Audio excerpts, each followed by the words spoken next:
Oke, selamat pagi semuanya, dimanapun kalian berada. Sekarang saya mau menjelaskan dan memberikan pembahasan terkait tugas minggu lalu dalam topik momentum dan tumbukan. Khususnya sekarang menjelaskan tentang tumbukan lenting sempurna. Dalam video ini saya sudah memberikan gambaran bagaimana pembahasan terkait 7 soal tugas yang saya berikan. Mari kita cek nomor 1. Kasus ini berhubungan dengan bagaimanakah kecepatan akhir kedua benda yang bertumbukan jika massa kedua benda itu sama dan bergerak searah. Dalam kasus ini, saya membuat gambar seperti ini, bisa dicek. Jadi ada dua buah benda, M1 dan M2, bermassa sama masing-masing 1 kg. Benda satu bergerak ke kanan dengan kecepatan 20 meter per second, saya analogikan. Kemudian benda 2 bergerak ke kanan pula dengan kecepatan 10 meter per second. Jadi konotasi soalnya sudah bergerak searah dan memiliki massa yang sama. Bagaimana kita bisa menjawab pertanyaan nomor 1 yang menyatakan bahwa bagaimanakah kecepatan akhir kedua benda tersebut setelah bertumbukan? Kita coba analogi seperti ini. Hal pertama yang harus kamu pastikan bahwa tanda. Jadi, kalau kita analogikan arah ke kanan positif, maka arah ke kiri negatif. Untuk apa? Untuk arah kecepatannya. Kemudian bisa kalian cek. Nah, dasar konsep yang harus kalian pegang itu adalah persamaan koefisien restitusi.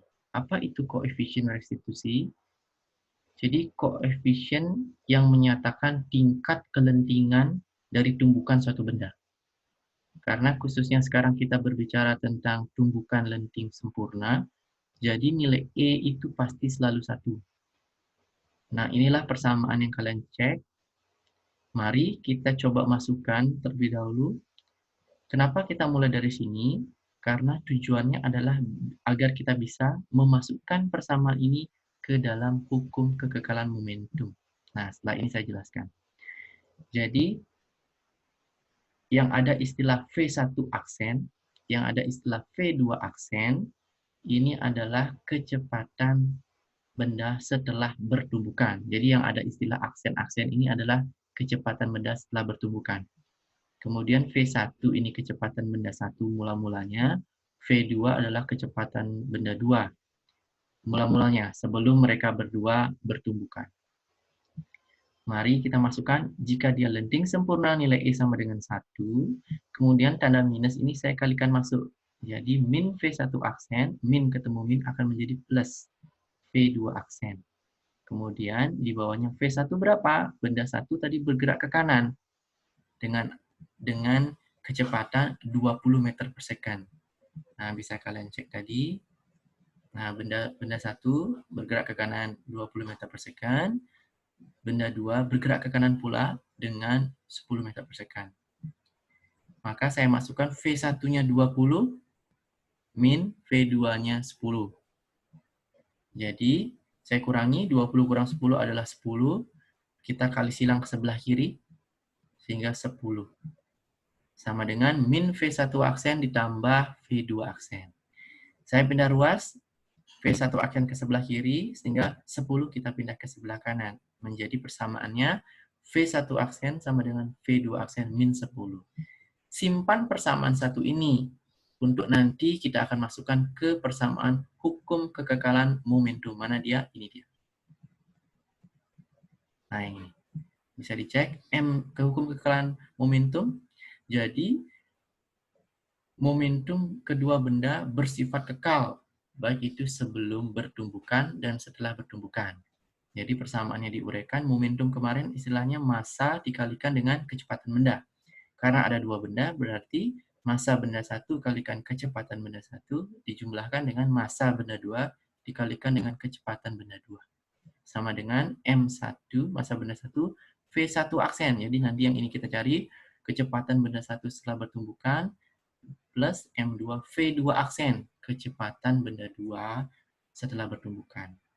Jadi kita anggap jika massa benda ini adalah 1 semuanya ya, massa benda 1 dan massa benda 2, mari kita masukkan nilainya masing-masing. Oke. M11 V1 20. Ya, sebelum bertumbukan kecepatan bendanya 20. Kita analogikan M2-nya 1, V2-nya 10. Sama-sama bergerak ke kanan, tandanya ini plus. Sama dengan M1 kita masukkan 1. Nah, V1 aksen. Tadi kita dapat persamaan 1. Nah, masukkan persamaan 1 ini. V1 aksen adalah V2 aksen minus 10. Jadi kamu masukkan ke sini. Ya, jadi diganti setiap ada V1 aksen diganti dengan V2 aksen min 10 plus M11 V2 aksen didiamkan variabel ini yang kita cari. Jadi di dalam soal ini, kasus ini yang kita cari V2 aksen. Apa itu V2 aksen? Kecepatan benda 2 yang dahulu setelah bertumbukan, itu yang kita cari. Masukkan 1 kali 20, 20, ditambah 1 kali 10, 10. Ini 1 kali V2 aksen, 1 kali min 10, minus 10. 1 kali V2 aksen tetap V2 aksen. Kita jumlahkan V2 aksen ditambah V2 aksen jadi 2 V2 aksen min 10. Pindah ruas min 10 ke sebelah kiri, 30 plus 10 jadi 40. 40 sama dengan 2 V2 aksen.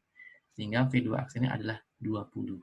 Bagaimana kita bisa mendapatkan kecepatan benda satu setelah bertumbukan? Masukkan kembali nilai V2 aksen yang sudah kita dapat ke persamaan 1. Persamaan 1 tadi adalah V1 aksen sama dengan V2 aksen min 10. Jadi berapa? V1 aksen sama dengan 20 dimasukkan min 10. Sehingga nilainya V1 aksen adalah 10 meter per second. Bagaimana kita bisa menarik kesimpulannya? Kita perhatikan saja. Jadi ketika kedua benda yang bertumbukan dengan kasus lenting sempurna, jadi mohon digarisbawahi, lenting sempurna ya, jadi syarat ini bisa berlaku, memiliki massa yang sama, dan bergerak dengan kecepatan berbeda namun searah, maka kita bisa tinggal tukar saja kecepatan bendanya. Nah, itu cara cepatnya. Jadi, jawabannya adalah apa? Jadi ketika kedua buah benda bergerak searah dengan massa yang sama namun kecepatan yang berbeda, maka kecepatan bendanya akan tertukar. Oke, boleh dicek. Nah, jadi jawabannya nanti setelah bertumbukan bagaimana? Kecepatan benda 1 10 meter per second, sementara kecepatan benda 2 20 meter per second. Bergerak kemana? Bergerak sama-sama ke kanan atau ke arah sumbu positif. Nah, itu kesepakatan tadi ya. Jadi gampang sekali. Jadi tinggal kamu tukar saja kecepatan benda. Jadi tinggal ditukar saja, maka kamu akan dapatkan nilai kecepatan benda setelah bertumbukan. Tetapi ingat, dengan syarat apa? Kasus ini hanya berlaku pada tumbukan lenting sempurna dengan syarat massa sama. Boleh dicek ya. Setelah kita tadi kalkulasi kan, tinggal benda 2 bergerak jadi 20, benda satunya jadi 10. Tinggal dia ngambil kecepatan satu sama lain.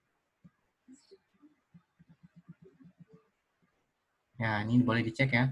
V2 aksen, jadi kecepatan benda 2-nya jadi 20 meter per second. Setelah bertumbukan, kecepatan benda satunya jadi tinggal 10 meter per second. Kemana? Karena mereka kita dapatkan nilai hasil yang positif, berarti tadi positif ke kanan, berarti masing-masing akan bergerak ke kanan. Itulah pembahasan soal nomor 1. Jika ada pertanyaan, itu bisa langsung ditanyakan dalam kelas Google Class nanti. Sekian dari saya untuk membahas pertanyaan nomor 1. Stay tune tetap dengan channel YouTube saya nanti. Ingat, like dan subscribe.